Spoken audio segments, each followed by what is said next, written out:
I didn't really know what to expect, and I'm like way more impressed than what I thought it was going to be. And I want to now start like an archive in Pittsburgh about the radical history and the punk history there, but I probably won't.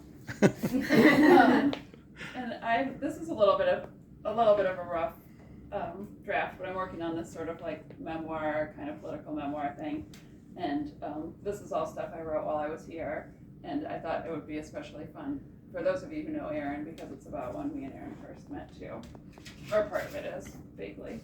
Okay. So this chapter starts with a quote by Kate Millett, who is just one of my favorite like feminists and artists, and she wrote a lot about mental health and craziness and how our society treats women and mental health. Anyway, I love her. And so this is her quote from a book called The Looney Bin Trip that I really love. Let us stop being afraid of our own thoughts, our own minds, of madness, ours or others. Stop being afraid of the mind itself, its astonishing functions and fandangos, its complications and simplifications, the wonderful operation of its machinery, more wonderful because it is not machinery at all or predictable. And then, okay, so. Is it mania when I fall in love with every little thing? And is it love if I am subject to such disappointment? Isn't love the act of adoration, the pure extension of oneself, holding the beloved in the golden ray of your heart and accepting their faults and fears and passions, while gently pushing for more life, more becoming, pushing them gently towards themselves? Oh, I forgot.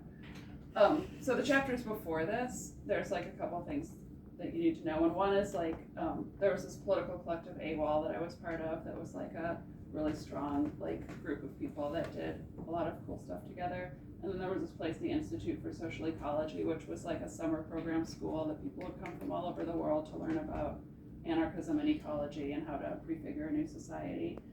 And then Katie is my sister, and there was a sign in the Berkeley Hills about all the dangers in the Berkeley Hills, like what to do if you saw a rattlesnake and things like that. And one of the things was what to do if you saw a cougar, and it was don't run, be large, shout, fight back. Okay. So that's all you need to know. Okay. So, more becoming, pushing them gently towards themselves. Did I love AWOL, or did I pay selective attention to the small promises that they could be something I longed for so badly? A forever family, a group that would nurture me to become a revolutionary for the long haul and all that entails. Was it not love that I ignored the signs that they were individuals, each choosing different paths? Was it wishful thinking or delusion when I thought I could move out west and start an institute for social ecology, and all of AWOL would join me, and we'd turn the tide of the anarchist movement out here from no compromise in defense of Mother Earth to something more nuanced and vital? Was it not love that I was so brutally disappointed when only Paul kept in touch with me after I left? I talked to Paul on the phone. He and half of AWOL have moved to New York and are deeply involved in love and rage there. Paul has joined the Institute for Anarchist Studies. Greta's teaching grade school. Samara's enrolled in college. Bobby's working at the Library of Congress. Liza has moved out to an organic farm. Is it mania when I drink so much coffee I feel like I'm jumping out of my skin and I put my typewriter in a bike basket and ride down to People's Park with my dog running beside me? Katie is there with her new friend Ivy. I see them and holler, "Be large, shout," as I hurry to the stop in the grass beside them. Look at these, Katie says, and pulls out a handful of printed out photographs in blue. Blue water, blue swimming suit, her hair drifting up in defiance of gravity. Ivy stole some underwater cameras and we snuck into the Claremont Hotel.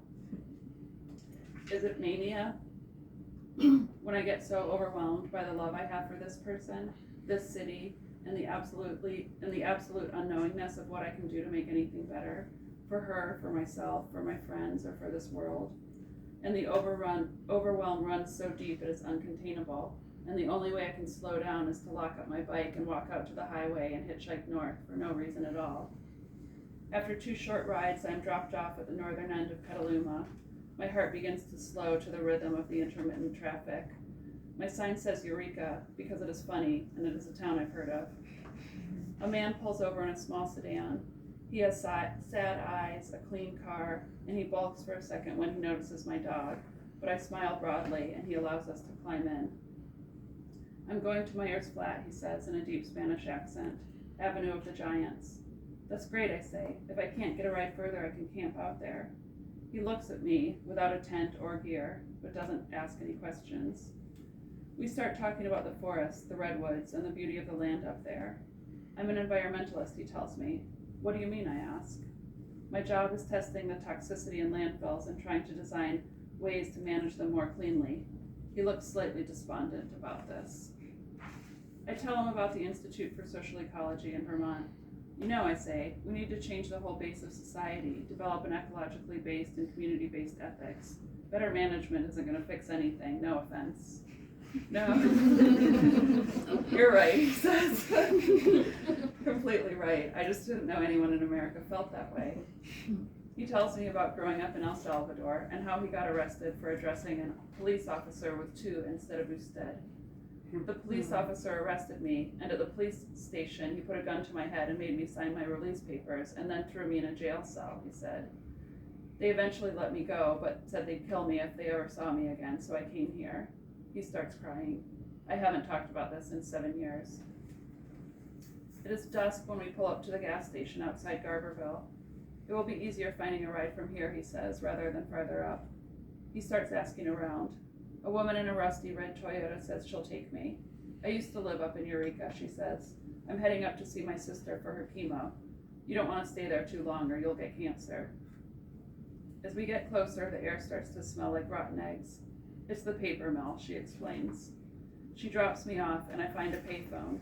Use my tone dialer to call Kyle, who can almost always be expected to be home. Don't you know someone in Eureka, I ask. I'm here and looking for somewhere to stay. Days later, back home, I'm holed up in the attic with Katie, drawing little pictures and typing up stories. There is a tactile pleasure to the staccato clacking of the typewriter keys, and the way my hands are growing stronger with the typewriter's demands. There is only so fast you can type on a manual typewriter, and you can't go back and edit. If you want to change something, I have to retype it all over again. So the words become more deliberate and the editing more forgiving.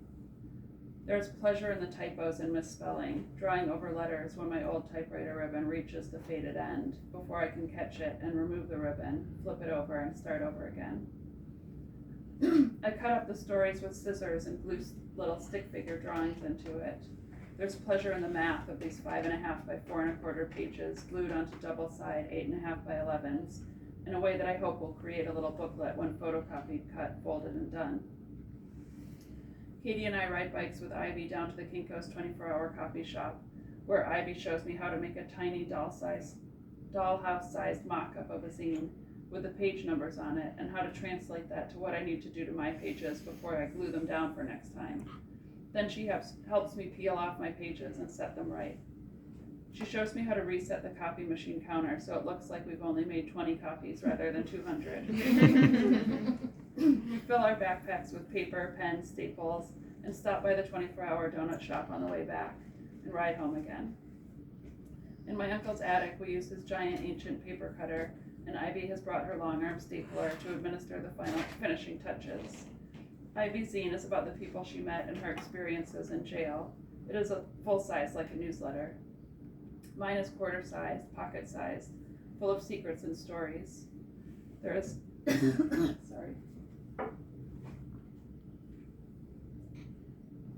There's a story about Renee, the refugee at my family's church, and the story of my first kiss at a church lock-in. There's one about the older guys I fucked and how that impacted my sense of self-worth, and one about wanting to find people to develop a shared politic with, instead of using politics as a way to one-up each other. I mail one off to Miranda July and one to Aaron Comet Bus, because I love their zines and I want to return something of myself in honor of their offerings. I expect nothing in return. Having a zine to give out creates a whole new way of being in the world. Riding the subway into San Francisco to work at my aunt's studio, I watch the other commuters, looking for someone with an empty sadness about them, or an anxious kind of nervous energy. I looked for someone who seems like they know they don't quite belong in a world where we take for granted this mode of transportation. Where speeding tubular trains race at 80 miles an hour under this broad expanse of the sea, where the land curves inward, this thing they call a bay. We are underwater like a miracle, and no one even notices. There are people reading the morning newspaper, people staring with half-asleep, dead-eyed stares. When I find a person who looks alive and like they know this world is not for them, I work up the courage to walk by them. Excuse me, I say, I want to give you this, and I hand them my zine. Their expressions might be perplexed or grateful or longing, but the second of connection cracks me open every time. I remember each person like they are my forever family. I love them and expect nothing in return. I learned this trick about eating grapes when you're reading. It like helps you.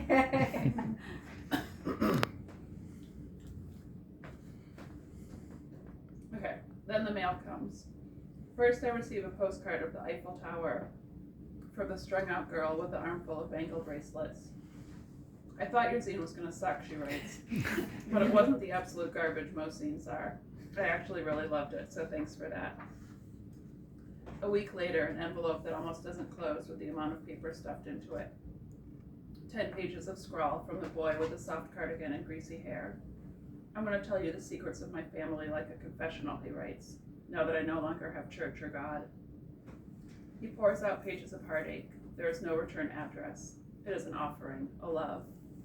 There's a letter from Aaron saying, it's good to see a new zine writer in town. We should meet up, and so we do. Okay.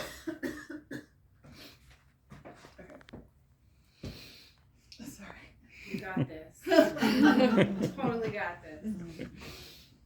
Okay.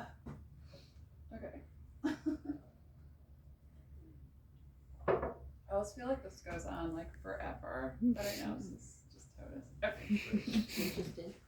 I expect Aaron to be skinny and slight, with tight black pants, a couple patches, zip-up hoodie, downcast expression, like most of the Berkeley punks. But he shows up on his 10-speed bike in jean shorts and a faded undershirt. Around his wrists are cut-off cuffs from a button-up shirt worn like bracelets. He is taller than me with spiky bleach blonde hair and has the most chiseled Greek god-like features I have ever seen on a person. I thought you'd be smaller, I say. I wish, he exclaims enthusiastically. Drumming, unfortunately, really builds the muscles. I invite him in to eat toast at my toast altar, but he declines, and I feel like a fool. I have something in mind for us to do, he says. How do you feel about riding double? Fine, I respond, and awkwardly maneuver onto his bike seat. He stands on the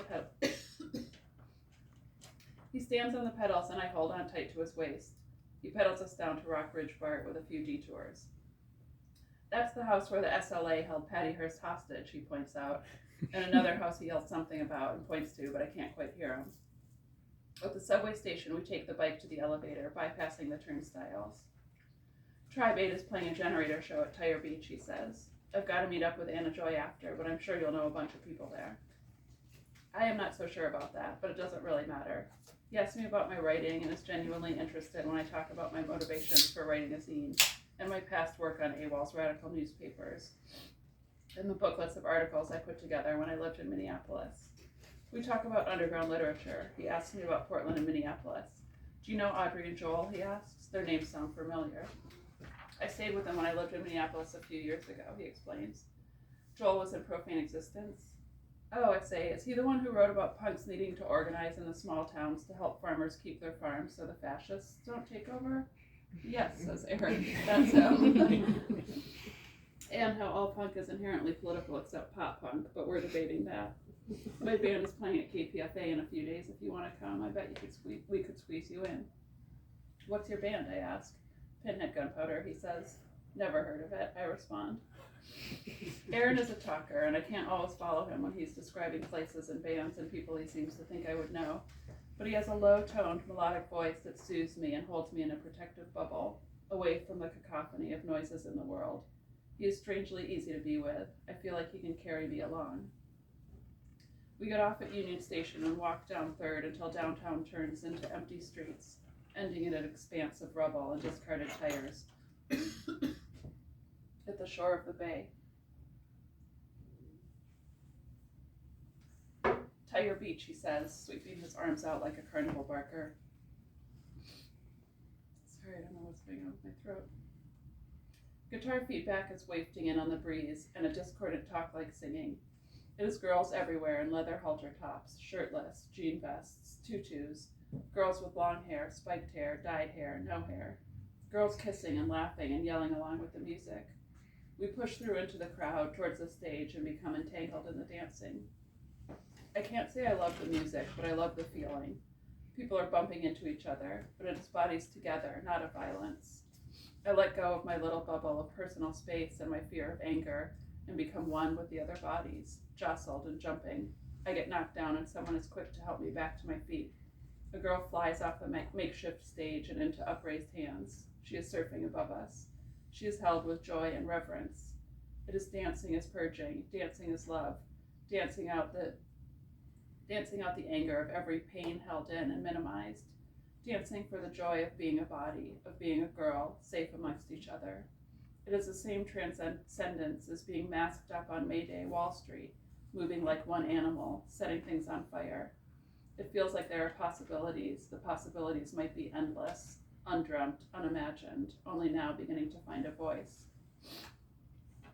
After the show, Aaron trips by on the tails of Anna Joy and calls out to me, "KPFA, 4 p.m. Tuesday." I give him the thumbs up and walk down to the water's edge. I'm sitting on a slab of concrete covered in dry seaweed when the squirrely blonde from the birthday party surprises me by walking up. "I thought I would have seen you before now," she says. "Want a bump?" I decline, but accept her invitation to a party and follow her back into the crowd. We pile into a car with 6 other people and drive the short way to a basement apartment in the Mission. Inside, through a curtain of beads, is a living room in reds and purples with a faded velvet couch, beanbags and cushions, empty beer cans everywhere. She cuts some lines of Coke on a mirror on the glass coffee table. Beers are passed around. I find my way to the kitchen for a glass of water. Back in the living room, the VCR is playing an instructional video about the G-spot and female ejaculation. It's campy and informative, but it makes me uncomfortable all the same. Someone to the left of me is talking about fisting. To the right, someone's complaining about the bouncer at the strip club they work at. I know it's different, but I feel like I did at high school drama fag parties. I sip my water and pretend to disappear. I want sexual liberation as much as anyone, but I don't want to talk about sex, and I don't know where that leaves me. In every other place I've ever lived, the social norm is you date one person. If you have sex with someone else, it's cheating. I have always been a cheater. In Berkeley and San Francisco, everyone talks about non-monogamy, or they're embracing the world slut and fucking around freely. On one hand, this is amazing for me. I can celebrate the way I am rather than feeling ashamed of it. Because what is the shame of sexual freedom but the shame of the religious and governmental men in power who have tried to control our bodies for centuries? Their greed for power and subjugation is their shame, not mine. But on the other hand, there is a personal shame I carry that my righteous anger rises up to drown out every time it tries to surface and speak. And that is the shame that might keep me accountable for the harm that I do. I believe that I am practicing consent because I say, do you want this, and this, and this, and now? Does this feel good? Are you with me? And my partners do consent, willingly, helplessly. They consent to me drawing them out emotionally in ways no one else has ever done. They consent to me becoming one with their body. They consent to up-all-night adventures and making out in hidden places and giving in to desire again and again. But for the most part, they do not consent to my sudden indifference, or the way that I become annoyed when I actually get to know the real human side of them. I find that they have mundane needs. I feel stifled by these needs. I turn away abruptly, never to return. There is a cruelty in my behavior that I try to cover over in the guise of sexual freedom, and there is shame that tries to motivate me towards my own accountability. When I am around people celebrating sex for sex's sake, that shame revolts and then gets shoved back down all the deeper. Okay. I just am going to read like one little bit, part more of this next chapter, because that's kind of a bummer, part